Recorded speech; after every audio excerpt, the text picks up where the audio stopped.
Iglesia, ¿cómo están? Un abrazo. Dios les bendiga. Nos convoca un ciclo de mensajes que hemos denominado Amando como Jesús. Si tú y yo pudiésemos internalizar los principios cómo, y descubrir la manera como Dios amaba a las personas en la persona de Jesucristo, creo que otra cosa distinta, sería muy distinto este mundo. Incluso la relación entre nosotros en la iglesia del Señor también sería diferente. Hoy día vamos a concentrar nuestro mensaje en una parábola.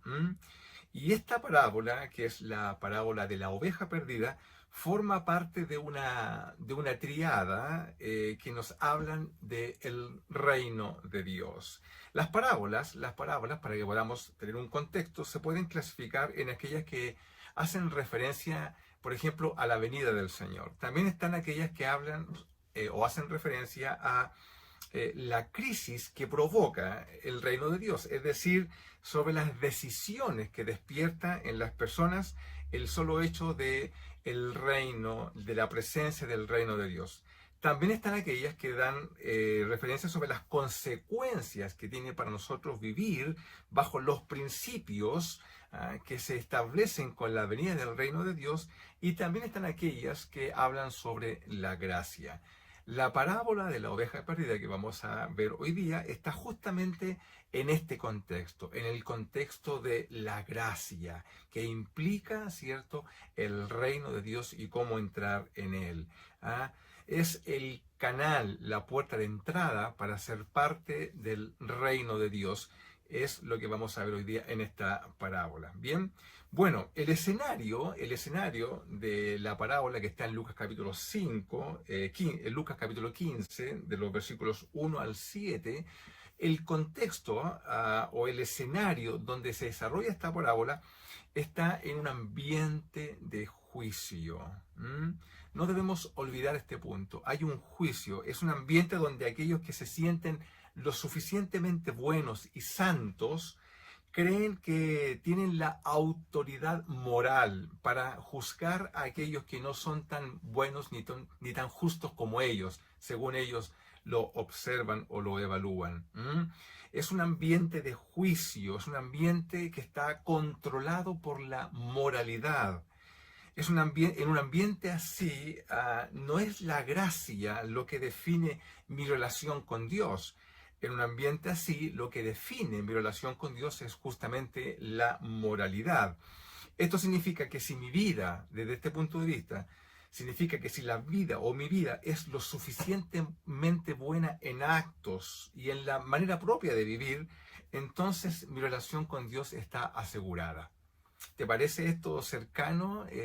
Puedes descubrir a partir de esta simple introducción la manera como quizás tú o yo hemos vivido algún tiempo, o como quizás muchas personas hoy día se instalan frente al Señor desde este punto de vista, y desde ese punto de vista ellos desarrollan su vida, incluso su vida cristiana. ¿Ok? Bueno, para este tipo de personas, su esfuerzo moral tiene que producir una recompensa. Esa es la lógica de este ambiente. Para estas personas, el esfuerzo de portarse bien, el esfuerzo de ser o hacer todo lo posible, el esfuerzo de la moralidad, tiene que provocar una recompensa. Ahí está el fin de seguir una vida desde esta lógica. Esa recompensa tiene un nombre, no son cosas, es Dios. Es decir, gano a Dios producto de mi esfuerzo moral. Yo creo que el solo hecho de introducirnos en el contexto de esta parábola debe provocar algo en nosotros, porque este ambiente, lejos de desaparecer cuando ya el ministerio de Jesús ya no estuvo en la tierra, al contrario, esto sigue estando presente y con mucha fuerza en el contexto en el cual tú y yo nos movemos permanentemente, no solamente en el contexto que podríamos llamar cristiano, sino también fuera de él, donde las personas establecen una manera de relacionarse no solamente con Dios, sino que con lo trascendente, con aquellos que ellos identifican como una deidad, desde el esfuerzo de la moralidad. Y por cierto, tiene esa recompensa desde ese punto de vista, que es intentar ganar el favor de Dios, producto justamente de este esfuerzo en la moralidad. Vamos al texto en Lucas capítulo 15, dice versículo 1, que se acercaban a Jesús todos los publicanos y los pecadores para oírle. Ese es el deseo de las personas, de querer escuchar a Dios, pero no son todas las personas, son los publicanos, son aquellos que eran personas que recibían un beneficio económico con tal de servir al Estado, en este caso un Estado opresor de los judíos. Eran vistos como personas, eran judíos, pero puestos al servicio del imperio. Por lo mismo, eran personas muy odiadas, muy resistidas, porque se entendían que eran desleales con el pueblo de Israel. Y también estaban los pecadores. Y pecadores, aquí dice, no solamente son pecadores desde este punto de vista aquellas personas que cometen un pecado. Para los judíos, cualquier gentil, cualquier persona que no fuera judía, era simplemente por ser gentil un pecador. Pero además, en este contexto, vemos que no solamente estaban los publicanos y los pecadores, sino que también estaban los fariseos y los escribas. Es decir, estaba presente en este diálogo la clase religiosa, aquellos que controlaban la religión en el tiempo de Jesús. Y estos murmuraban diciendo, ¿qué cosa? A Jesús, así se refieren a él, ¿no? A los pecadores recibe y con ellos incluso come, comparte la mesa. Si había algo de intimidad en la manera como se conducían las familias en este tiempo, era justamente esa intimidad se manifestaba en el compartir la mesa. Y Jesús, de acuerdo a los fariseos y escribas, llegaba al extremo de compartir la mesa con ellos, es decir, compartía ámbitos de intimidad. Entonces, en ese contexto, el Señor les refiere esta parábola, la parábola de la oveja perdida, un ambiente de juicio. ¿Qué es lo que dice el Señor? Versículo 4. Dice, ¿qué hombre de vosotros? Jesús parte con una pregunta. ¿Qué hombre de vosotros, teniendo 100 ovejas, a quién le está hablando? Le está hablando a los fariseos, ¿cierto? A los escribas, y escuchando también los pecadores, y también los publicanos. Dice, ¿qué hombre de vosotros, teniendo 100 ovejas, si pierde una de ellas, no deja las 99 en el desierto y va tras la que se perdió hasta encontrarla? Bueno, este mensaje tiene por título La alegría de ser encontrado. La alegría de ser encontrado. Y la alegría de ser encontrado significa lo siguiente, como primer punto, que en el Evangelio de Jesús tú no buscas, sino que tú eres encontrado. Esto es lo primero que quiero compartir con ustedes. Y Jesús usa una figura, la figura de la oveja. Las ovejas son animales extremadamente indefensos, se pierden con mucha facilidad. El mundo ofrece un escenario que es propicio para perderse. En este ámbito muchos están perdidos en sus razonamientos, en sus pensamientos, en sus deseos, en sus definiciones, etc. Una oveja perdida es una tragedia porque su fin es evidente. Solo le espera la muerte y quedar al arbitrio, en este caso de sus depredadores. Para una oveja, perderse es simplemente una tragedia. La pregunta entonces es, ¿puede la oveja encontrar el camino de vuelta? ¿Qué crees tú?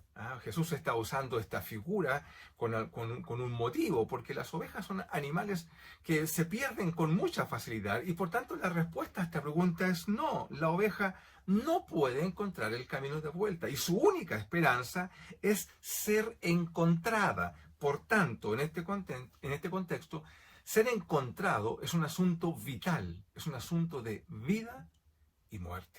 ¿Ok? Muy bien. Ahora, la religión, desde el punto de vista del legalismo, es decir, aquella que lo que ofrece es un camino de esfuerzo para encontrarse con Dios, ofrece un camino de vuelta a la oveja. ¿Y cuál es ese camino? Justamente el camino del esfuerzo moral. Si este camino fuese posible, si fuese posible encontrarse con Dios a través del esfuerzo de mi moralidad, entonces la sentencia es muy simple. La muerte de Jesús estuvo de más. Si yo pudiese encontrar a Dios producto de un esfuerzo en mi manera de vivir, en las definiciones conceptuales que tomo para poder ajustar mi vida a un patrón de moralidad, entonces ¿para qué vino Jesús? Así son todas las religiones. Se fundamentan en la capacidad de las personas para encontrarse con Dios y por tanto introducen una manera, una lógica de esfuerzo con tal de agradar a Dios para estar en paz con Él.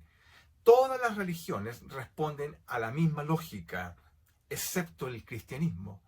El cristianismo no muestra, no tiene que ver con el esfuerzo personal en la moralidad, tiene que ver con la gracia. Y el Señor Jesús, a través de esta parábola, está queriendo mostrar, ejemplificando a la clase religiosa que está presente ese día, pero que también está presente hoy, incluso en nuestras propias iglesias. Dentro de las iglesias se establecen grupos que observan el acercamiento a Dios como un esfuerzo de moralidad. Bueno, para el Evangelio de Jesús, el Evangelio de Jesús no es como te señalaba, como las otras religiones. En el Evangelio de Jesús no eres tú yendo a Dios, porque nunca jamás nadie, ¿cierto?, pudo encontrar a Dios producto de su esfuerzo personal. En el Evangelio de Jesús es Dios viniendo a nosotros. Él es el que nos encuentra cuando tú y yo estamos perdidos.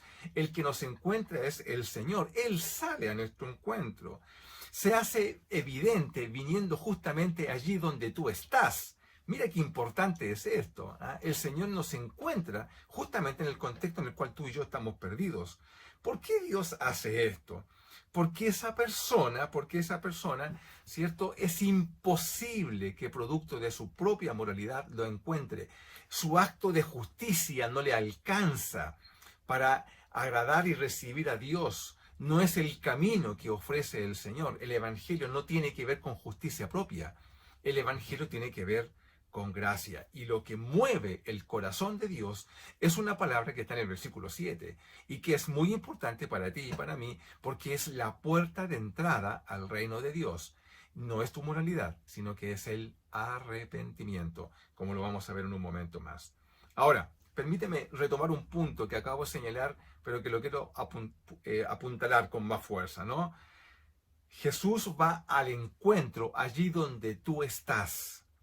La acusación contra Jesús es que él se juntaba con publicanos y pecadores. Y no solamente eso, sino que, como señalaba, que compartía sus hogares, compartía la mesa con ellos. Yo me pregunto, ¿hasta qué punto tú y yo estamos dispuestos a compartir con los pecadores con el objetivo de mostrar el amor de Dios? ¿Hasta qué punto tú y yo podemos acercarnos a lo vil, a aquello que está contaminado desde el punto de vista de la religión para mostrar el amor de Dios? Creo que este es un punto interesante y creo que tú y yo deberíamos reflexionar en esto en relación a nuestra manera de conducción como iglesia, si de verdad estamos comprometidos con el evangelismo, en este caso con compartir el evangelio del Señor. Pero el texto sigue, mira cómo dice el versículo 5 y 6. Dice, bueno, y cuando la encuentra, la pone sobre sus hombros gozoso, dice Jesús, ¿no? Porque encuentra la oveja perdida y la pone, ¿cierto?, en sus hombros y la lleva de vuelta al redil. Y dice que al llegar a casa reúne a sus amigos y vecinos diciendo, gozaos conmigo, hey, vengan y disfruten conmigo. ¿Por qué? Porque he encontrado mi oveja que se había perdido. He encontrado, no la oveja, no, he encontrado mi oveja. Son palabras de Jesús en la parábola. Pues bien, lo segundo que te quiero señalar es que en el Evangelio de Jesús encontrarnos es un gozo. Es un gozo para el Señor, en primer lugar, pero también es un gozo para los demás, para las personas. En este caso, para el contexto de la iglesia. ¿sí? La recuperación de una persona que está perdida es una alegría indescriptible que tú y yo, pienso, jamás vamos a lograr dimensionar la alegría que implica el gozo que un pecador, ¿cierto?, sea hallado, sea encontrado. Muchos, yo creo que podríamos quizás comprender la alegría cuando una persona es encontrada, ¿cierto? Porque es buena, era buena esa persona. No, no es la alegría. El Señor habla de todas las personas, ¿sí? Y esto es una alegría indescriptible, a tal punto que la Biblia dice que hay una fiesta en los cielos. Bueno, ¿tú te imaginas esto? Esto que es simbólico para ti y para mí, pero no deja de expresar la dimensión del pensamiento. Es decir, cuando una persona es encontrada, es recuperada, es vuelta al redil luego de estar en un proceso de confusión, quizás de años, piensa en tu propia realidad, en tu propio testimonio. Cuando eres encontrado y recuperado a la gracia que nos sostiene, la Biblia dice que hay una fiesta, hay una conmoción celestial.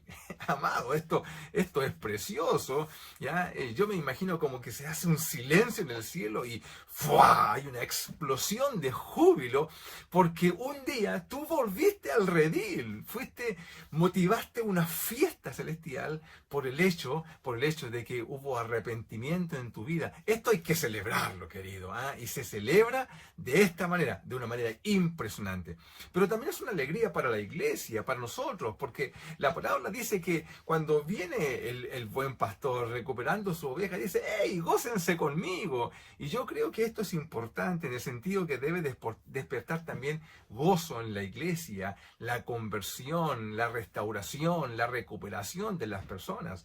Amada, piensa en tu propia familia, en tus hijos, en tus padres, que a lo mejor están vagando en sistemas de pensamiento que lo alejan del Señor, o al revés, se sienten tan puros, tan buenos, que yo soy una persona buena, yo estoy bien con Dios, así piensan, esa es la lógica de la moralidad, ¿cierto? Pero cuando son recuperados, son restaurados a la gracia, esto debe despertar la alegría de la iglesia y es una fiesta, un testimonio de bendición. Mira, me acabo de acordar de algo. En Bethesda, cuando hacemos los bautismos, ¿no? Nosotros tenemos el bautisterio dentro de la iglesia, lo cual es una bendición porque nos permite hacer una fiesta ese día. Lo hacemos en una reunión, en un culto de día domingo. O sea, apartamos un tiempo dedicado para los bautismos. Y es un día muy especial porque llegan muchos familiares, muchas personas, amigos, amigas, compañeros de trabajo, a compartir la alegría, ¿cierto?, de quienes se están bautizando.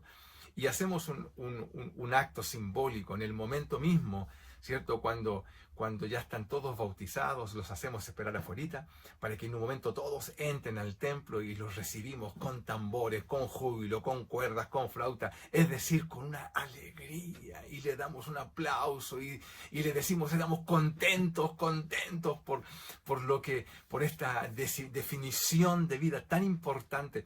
¿Por qué hacemos todo esto? Porque hay gozo en la iglesia cuando una persona vuelve a los caminos del Señor. Yo creo que esto es simplemente, hay que celebrarlo, ¿ah? Son esas acciones, definiciones que tú y yo simplemente debemos celebrar con alegría, con todo nuestro corazón. Amén. Pues bien, yo creo que debemos ir a un punto más. Mira lo que dice el versículo 7. Dice, os digo que así habrá más gozo en el cielo, por un pecador que se arrepiente, que por 99 justos que no necesitan arrepentimiento. Tú entiendes que sí lo necesitan. Es la manera como el Señor está construyendo, ¿cierto?, este pensamiento para mostrarnos la dureza, ¿cierto?, o la imposibilidad de la moralidad por acercarnos a Dios.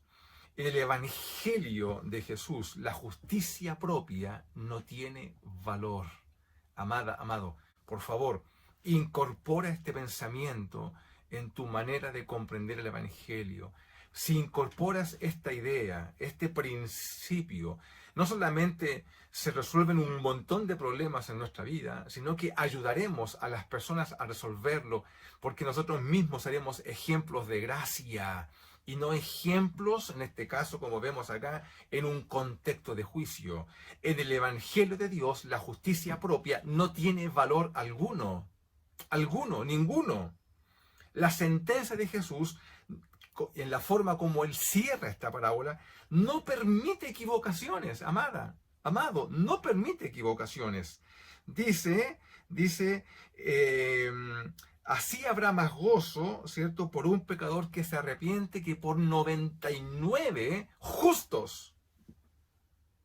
Tú sabes que no hay justo ni siquiera uno, pero hay personas que se autocomprenden justas. Dicen, no, si yo no soy tan malo, ¿cierto? Yo no soy tan malo, y esa lógica les señala, les enseña a ellos mismos que ellos están en paz con Dios. No como los pecadores, personas que viven vidas disipadas, ¿cierto? Entregados a sus deseos, o como dice la Biblia, a sus concupiscencias, ¿no? Entregados a una manera vana de vivir. Sí, mira, hay pecados que son visibles y que tú y yo quizás nos sentiríamos con la autoridad de juzgar, pero hay otros que son ocultos, que se viven en el silencio o se viven aquí en la manera, en el entendimiento, en la manera de comprender el mundo y que nos alejan tanto del Señor. Toda esta parábola, amado, es una respuesta para los fariseos y para los escribas que veían en su justicia propia el sustento, el fundamento sobre el cual ellos se vinculaban con Dios. Y desde esa concepción se sienten con la autoridad de juzgar a los demás. Toda la parábola es una respuesta a los fariseos. No es una respuesta, ¿cierto?, solamente en esta parábola.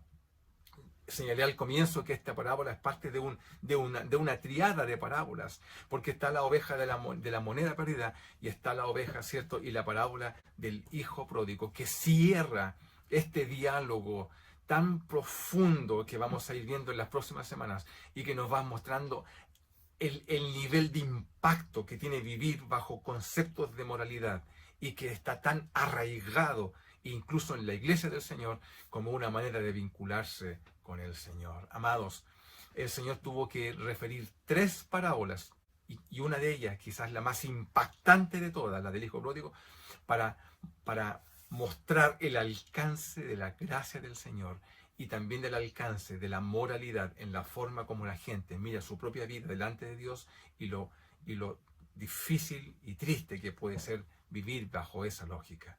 Qué tremendo. Muy bien. Ese es el problema de aquellos que se autocomprenden justos, como dice el Señor. Piensan de sí mismos como personas que no necesitan arrepentimiento. Es difícil. ¿Cómo puede penetrar el Evangelio en el corazón de una persona que piensa que está bien con Dios, que lo necesita? El Evangelio es para otros, no es para mí. Esa es su manera de comprender. Para ellos, su manera de pensar, la manera como entienden el Evangelio, es que ellos merecen el amor de Dios, porque ellos han desarrollado toda una vida. Imagínate los fariseos, ¿cierto?, los escribas, personas de una moralidad intachable, eran vistos en el pueblo judío, eran vistos como autoridades morales, sus maneras de vivir, sus ayunos, sus ofrendas, sus oraciones, toda la manera como conducían sus vidas.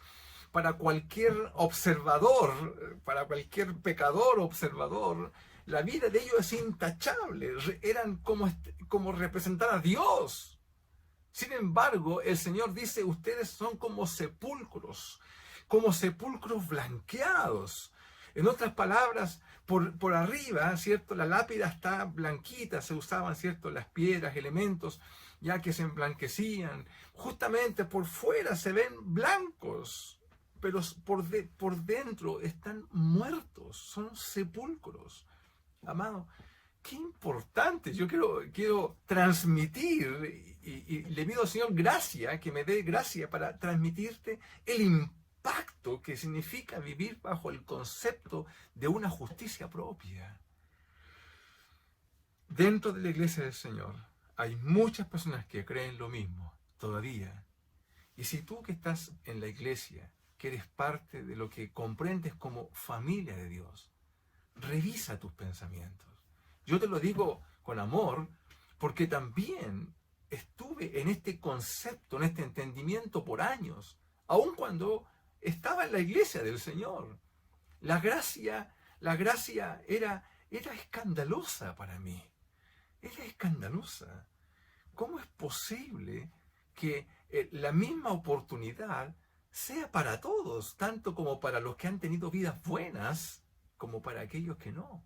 En fin, esta lógica destruye maneras de pensar y tiene el poder de anular la gracia del Señor dentro de la iglesia, producto de la justicia propia. Mira qué impresionante. Yo creo que el problema es triple en este sentido y quiero compartirlo contigo desde 3 puntos de vista bien rapidito. Primero, esta lógica hace que las personas piensen que son del redil cuando en realidad no lo son. ¿Sí? ¿Por qué? Porque la puerta de entrada al reino de Dios no es la moralidad, sino que es el arrepentimiento. Y sin arrepentimiento es imposible. Es imposible. Eso es lo primero. Lo segundo, este tipo de personas piensan que nunca se van a extraviar, ya que nunca se van a perder, cuando en realidad ya lo están. Es la parábola, es el ejemplo de ello. ¿Sí? Cuando veamos la parábola del hijo pródigo, te vas a dar cuenta que el hijo mayor vive en esa lógica. Siempre ha estado en la casa con padre, pero está perdido en su justicia propia. Y también piensan que pueden juzgar a otros desde su propia moralidad. En otras palabras, el problema es triple porque este tipo de personas piensan que son del redil cuando no lo están, piensan que no están extraviados cuando lo están, y además piensan que pueden juzgar desde su moralidad la moralidad de los demás, sin darse cuenta que con la misma vara con la que miden serán medidos. El alcance de esta parábola es impresionante y lo que el Señor quiere entonces sentenciar es que una persona que proceda de arrepentimiento, ¿cierto? Es una alegría indescriptible en el reino de Dios. Yo te invito a reflexionar. El centro de la enseñanza está en el gozo que experimenta ¿quién? El buen pastor. Cuando encuentra a su oveja perdida, cualquiera sea el lugar donde ésta se encuentre, allí el Señor la va a encontrar. Donde sea que estés. Querida, querido, donde sea que estés. Y no hablo de ámbitos geográficos, no hablamos de un ámbito espacial. Donde quiera que estés, ya sea tu manera de pensar, en tus pensamientos, en tus razonamientos, en tus lógicas de entendimiento conceptual de la vida, de la religión, donde sea que estés, allí Dios te encuentra si tú procedes al arrepentimiento. No importa qué tan perdido estés, allí Dios te va a encontrar. ¿Sabes por qué? Porque el amor de Dios simplemente es algo impresionante. Cuando amamos como Jesús amaba, entonces las puertas de la gracia se abren. Y esta parábola nos enseña la importancia que significa el arrepentimiento y no descansar en nuestra justicia, en la justicia propia, para acercarnos a Dios. Amén. Oremos. Padre, en el nombre de Jesús, entregamos, Señor, esta palabra. Lo hago, Señor, con el deseo profundo de que el concepto, Señor, de la gracia comience a inundar nuestras vidas y comencemos a entender, Señor, que solamente en los méritos de Jesús está nuestra salvación. Señor, te bendecimos. Gracias. Oramos en el nombre de Jesús. Amén. Iglesia, que tengan un excelente día. Bendiciones.